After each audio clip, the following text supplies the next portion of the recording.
क्या आपको पता है कि आरआरबी का जो एग्जाम होता है वो दूसरे बैंकिंग एग्जाम के कंपैरिजन में एक इजी एग्जाम होता है, जहां पे आप प्री का अगर बात करूं 60 टू 70% स्कोर करके एंड मेंस का अगर बात करूं 40 टू 50% स्कोर करके आप इजीली क्लियर कर सकते हो। आप नहीं मानोगे ना, तो चलिए फैक्ट्स एंड फिगर के साथ इसके बारे में डिटेल्स डिस्कस करते हैं। लेकिन उससे पहले जो नए हैं इस चैनल पे उनको बता देना चाहता हूं कि मुझे इस फील्ड में 7 टू 8 एग्जाम क्लियर करने का एक्सपीरियंस है। लेकिन उससे पहले मैंने इस फील्ड में मोर देन 150 एग्जाम मैंने फेल भी किया था। तो यही जो एक्सपीरियंस है उसके साथ कुछ इंपॉर्टेंट सा बातें इस सेशन में हम लोग डिस्कस करेंगे। ठीक है, तो चलिए शुरू करते हैं। वीडियो में हम लोग 5 से 6 टॉपिक के ऊपर डिटेल्स डिस्कशन करेंगे। ठीक है, उसमें पहला टॉपिक जो होगा कि आपको आरआरबी का एग्जाम क्यों अप्लाई नहीं करना चाहिए। ठीक है, उसके साथ साथ क्यों करना चाहिए ये भी मैं एक्सप्लेन करूंगा। ठीक है, दोनों ही, क्यों करना चाहिए और क्यों नहीं करना चाहिए, दोनों चीजें ही आप लोगों के साथ शेयर करूंगा। ठीक है, थर्ड, जो बच्चों का सबसे ज्यादा क्वेरी होता है कि सर अभी तक मैंने प्रिपरेशन स्टार्ट नहीं किया है। तो अभी अगर मैं आरआरबी का बात करूं मिनिमम 4 टू 5 मंथ प्री से लेकर मेंस तक का मेरे पास है। तो क्या लगता है अभी से अगर स्टार्ट करूं तो क्या ये पॉसिबल होगा? अगर होगा तो कैसे होगा, उसके लिए स्ट्रेटजीज क्या है? अगर हम लोग कट ऑफ का ट्रेंड देखें तो लास्ट 2-3 सालों में जो ट्रेंड रहा और इस बार का जो ट्रेंड होगा उसमें क्या डिफरेंस होने के चांसेस है आपके हिसाब से, तो ये सारा चीजों के बारे में हम लोग डिटेल्स डिस्कस करेंगे। ठीक है, तो हम लोग फर्स्ट डिस्कस करेंगे कि आपको आरआरबी के लिए क्यों अप्लाई नहीं करना चाहिए। देखिए, जब भी हम कोई भी कॉम्पिटिटिव एग्जाम का तैयारी करते हैं तो हमें उस एग्जाम के लिए क्या करना होता है, खुद को डेडिकेटेड, डिसिप्लिन एंड कंसिस्टेंट रखना होता है। लेकिन आपका अगर सोच ये है कि देखो भाई मैं तो मॉर्निंग में उठ नहीं सकता ना, मैं लेट नाइट तक स्टडी कर सकता हूं, मुझे सुबह 9 बजे या 10 बजे नींद से उठना है, उसके बाद 1-1.5 घंटा थोड़ा सोशल मीडिया देखना है, उस पर अपडेट देना है, थोड़ा सा फ्रेंड के साथ गॉसिपिंग करेंगे, फ्रेंड के साथ बातें करेंगे, रात का प्लान क्या है उसके बारे में डिस्कस करेंगे। और इसी दौरान, इसी इंजॉयमेंट के दौरान अगर थोड़ा सा वक्त मिल जाए 1-2 घंटा का, उसी दौरान ही मैं पढ़ सकता हूं, तो नहीं हो पाएगा आपसे।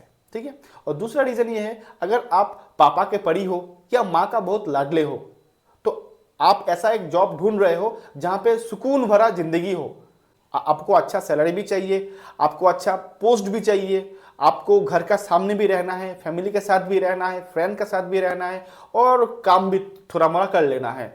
तो अगर इन शॉर्ट अगर बोलूं तो आपको एक ही जॉब में सारा फैसिलिटीज चाहिए, तो वैसा भी पॉसिबल नहीं है। अगर आपका सोच इसी दो में से कोई भी एक हो तो आप इस आरआरबी के लिए नहीं, आप इस फील्ड के लिए ही सुटेबल नहीं हो, आपका कभी क्लियर नहीं हो पाएगा। तो बेटर होगा कि आप अप्लाई ही मत कीजिए। ठीक है, एंड दूसरा पॉइंट अभी मैं डिस्कस करूंगा कि आपको अप्लाई क्यों करना चाहिए। देखिए, मैंने वीडियो का शुरुआत में ही एक चीज बात बोला था कि आरआरबी का जो एग्जाम होता है वो दूसरा बैंकिंग एग्जाम का कंपैरिजन में एक इजी एग्जाम होता है। हाँ, ये बात सच है कि इसमें इजी होने का कारण से कंपटीशन लेवल थोड़ा ज्यादा होता है, लेकिन हाँ इजी तो होता है। ठीक है, और इसमें प्री का अगर बात बोलूं, जो बच्चों का इंग्लिश में प्रॉब्लम है उन बच्चों के लिए एक सरप्लस क्या है कि इसमें प्री में इंग्लिश सेक्शन ही नहीं होता है। ठीक है, सिर्फ क्वांटिटी रीजनिंग होता है। तो ये एक बहुत बड़ा रीजन है अप्लाई करने का। दूसरा रीजन, आरआरबी का बात नहीं बोलूंगा, आप कोई भी गवर्नमेंट एग्जाम में जब आप ज्वाइन करते हो तो गवर्नमेंट एग्जाम का ज्वाइन करने के साथ साथ आपका क्या होता है कि एक सोशल स्टेटस होता है, एक रुतबा होता है आपका, है कि नहीं, आस पड़ोस में आपका नाम होता है कि नहीं, क्योंकि आपने लाइफ में कुछ किए हैं। तो जब आरआरबी का अगर नौकरी मिलता है, इसको मिलने के बाद भी आपको वही स्टेटस, वही रुतबा आपको मिलेगा, तो ये भी एक बहुत बड़ा चीज होता है। ठीक है, उसका थर्ड अगर बात करूं, एक हैंडसम सैलरी। तो आपको तो पता ही होगा कि 12 बाईपार्ट सेटलमेंट के बाद बैंकिंग में एक अच्छा खासा सैलरी में हाइक देखने को मिला। अगर आज की डेट का ही बात करूं, अगर आप क्लरिकल पे भी ज्वाइन करते हो 35 टू 40,000 आपका सैलरी बनेगा। एंड अगर पीओ का बात करता हूं आरआरबी का 65 टू 70,000 आपका सैलरी बनता है। तो ये बहुत ही अच्छा होता है, जहां पे आप कुछ भी नहीं कमा रहे हो या मिनिमम कमा रहे हो, उसी जगह अगर आप 40,000 या 65 से 70,000 आप इनकम करोगे तो एक बहुत ही अच्छा हैंडसम सैलरी होता है एक मिडिल क्लास वाले बच्चों के लिए। ठीक है, उसके साथ साथ देखिए आरआरबी क्या होता है, एक स्टेट वाइज एग्जाम होता है। ठीक है, आप पीओ का बात बोलिए, क्लर्क का बात बोलिए, तो यहाँ पे क्या होगा कि जो आपका इनिशियल ज्वाइनिंग होता है वो आपका होम स्टेट में ही होता है। होम पोस्टिंग मिलने का कितना चांसेस है ये तो बोलना मुश्किल है, लेकिन आपको होम स्टेट में रहने का चांसेस जरूर मिलेगा। लेकिन दूसरे एग्जाम का अगर बात करूं, एसबीआई पीओ, आईबीपीएस पीओ या एनआईसीएल एओ, उस लेवल पे अगर आप ऑफिसर लेवल पे ज्वाइन करते हो तो आपको out of the state he maximum time आपको सर्व करना होता है। ये एक बहुत बड़ा रीजन रीजन है आरआरबी को अप्लाई करने के लिए, ठीक है। उसके साथ साथ अगर मैं करियर ग्रोथ की बात करूं, देखिए बैंकिंग सेक्टर में एक अच्छा खासा करियर ग्रोथ है। हालांकि एसबीआई और आईबीपीएस या दूसरा ऑर्गेनाइजेशन के साथ अगर कंपेयर करूं, आरआरबी का ग्रोथ जो है कॉम्पिटिटिव थोड़ा स्लो है, लेकिन स्टिल अच्छा है। तो ये जितना रीजन बोला, ये रीजन सफिशिएंट है कि आपका मन बनाने के लिए कि मुझे आरआरबी के लिए क्यों अप्लाई करना चाहिए। तो बच्चों का सबसे ज्यादा सवाल होता है कि सर मैंने अभी तक आरआरबी का तैयारी शुरू ही नहीं किया, अभी आरआरबी का लिए मिनिमम 4 से 5 महीने तो टाइम है, प्री से लेकर मेंस तक का, तो क्या लगता है अगर मैं आज से प्रिपरेशन स्टार्ट करूं तो मेरा क्लियर होने का चांसेस है या नहीं? तो इसका आंसर अगर मैं सिंपली आपको बोलूं, हाँ बिल्कुल है, लेकिन उसके लिए कुछ सेक्रीफाइसेस का जरूरत है। वो क्या? देखिए फर्स्ट ऑफ ऑल क्या होता है, देखिए अभी अगर आपने आज से प्रिपरेशन स्टार्ट किया तो आप तो इस फील्ड को समझने में, कम से कम चीजों को समझने में, चीजों को डील करने में आपको कम से कम 2 से 3 महीना तो आपको लगेगा ही लगेगा, आप जितना भी फर्स्ट लर्नर क्यों ना हो। लेकिन इस फील्ड में बहुत सारे बच्चे ऐसे हैं जो लास्ट 2 से 3 सालों से प्रिपरेशन में हैं, और जो लोग अच्छा खासा एक कॉम्पिटिटर है कि इस बार वो लोग जॉब लेंगे ही।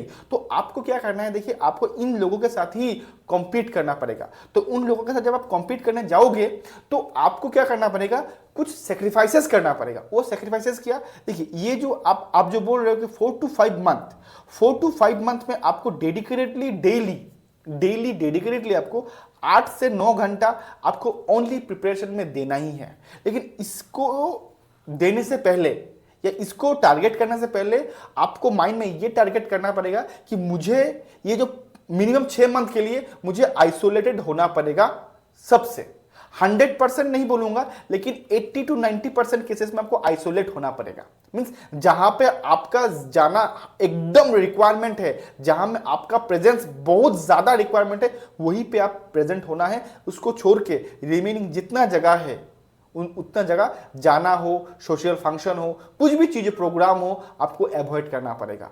अगर आप ये कर सकते हो तो आप डेफिनेटली 4 से 5 महीना में आप एग्जाम क्लियर कर सकते हो, ठीक है। और ये अगर आप माइंडसेट बना लिए हो तब आपको क्या करना पड़ेगा, 4 से 5 महीने का एक डिटेल स्ट्रेटजी आपको बनाना पड़ेगा, जो आपको क्या करेगा कि आपको जो गोल है, जो आपका टारगेट है, जो आपको विद इन 4 to 5 मंथ लेना है, उस पर बहुत ज्यादा मदद करेगा, ठीक है। तो अभी हम लोग क्या करेंगे, यही जो स्ट्रेटजी है इसके बारे में बात करेंगे और किस तरीके से चलना है उसको लेके भी हम लोग बात करेंगे, ठीक है।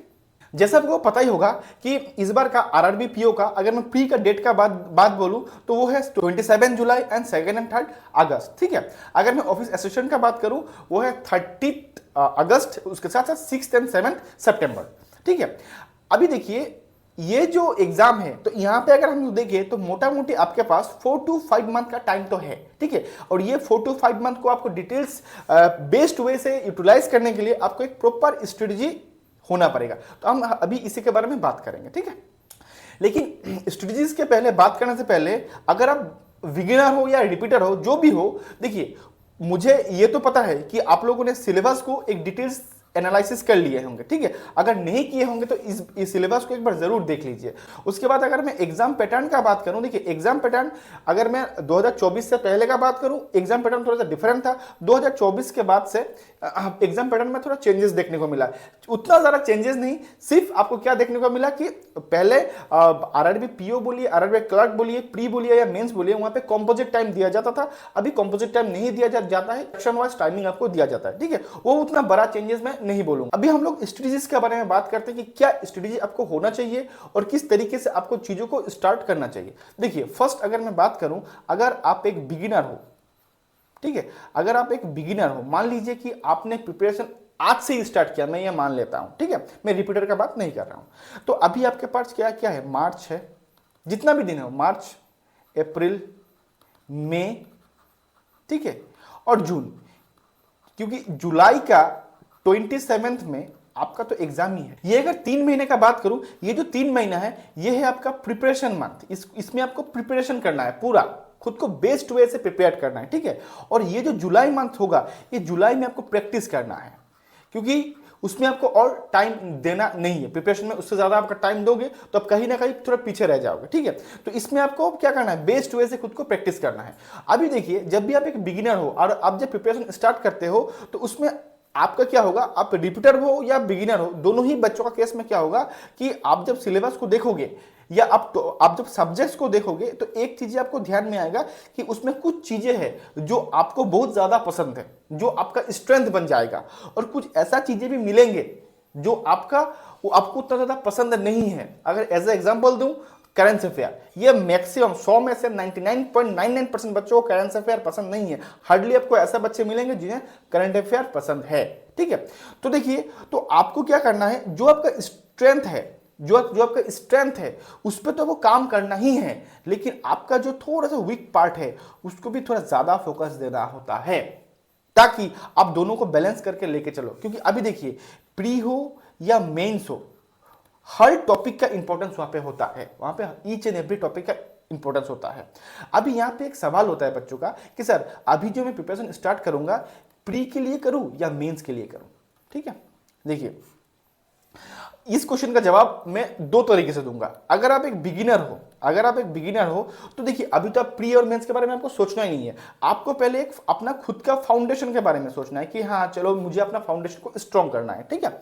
और उसके लिए आपको क्या करना पड़ेगा, पहले सिलेबस देखना पड़ेगा, एंड जो भी सब्जेक्ट आप चूज करते हो, क्योंकि आपको क्वांट भी स्टडी करना है, रीजनिंग भी स्टडी करना है, ठीक है। और पहले ही आप जनरल अवेयरनेस को स्टार्ट मत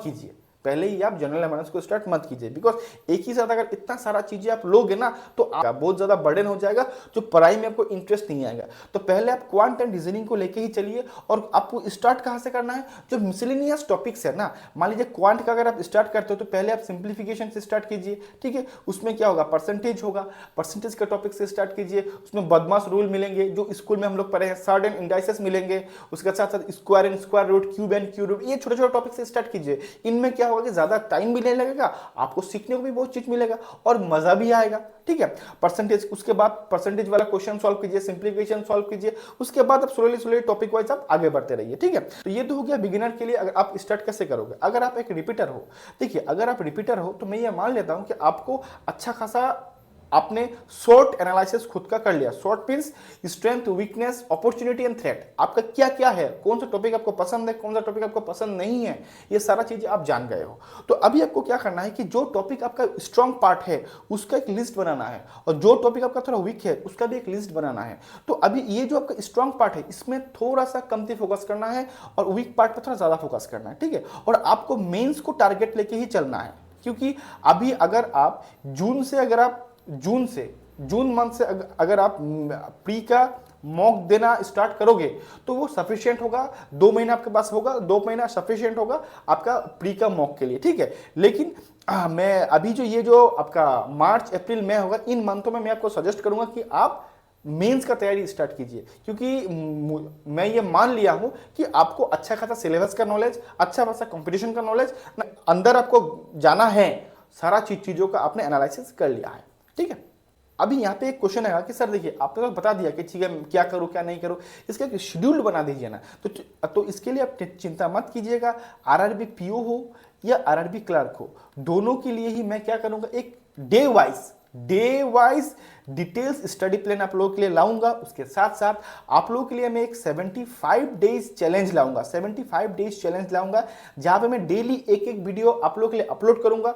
और ये वीडियो किन बच्चों के लिए होगा, जो बच्चे बिगिनर हैं, जस्ट स्टार्ट किए हैं प्रिपरेशन, उनको डे वाइज किस तरीके से अपना इंग्लिश हो, क्वांट हो गया, रीजनिंग हो, किस तरीके से लेके चलना है, इस बारे में हम लोग बात करेंगे, ठीक है। उसके बाद आप बच्चे बोलेंगे सर तो कट ऑफ का ट्रेंड मुझे थोड़ा बता दीजिए। अगर आप लास्ट 2 से 3 साल का कट ऑफ ट्रेंड देखोगे पीओ का, अगर बात बोलूं पीओ का, तो पीओ में आपको क्या है कि आपका जो कट ऑफ का रेंज है कुछ 48 to 53 का रेंज में आपको देखने को मिलेगा, ठीक है।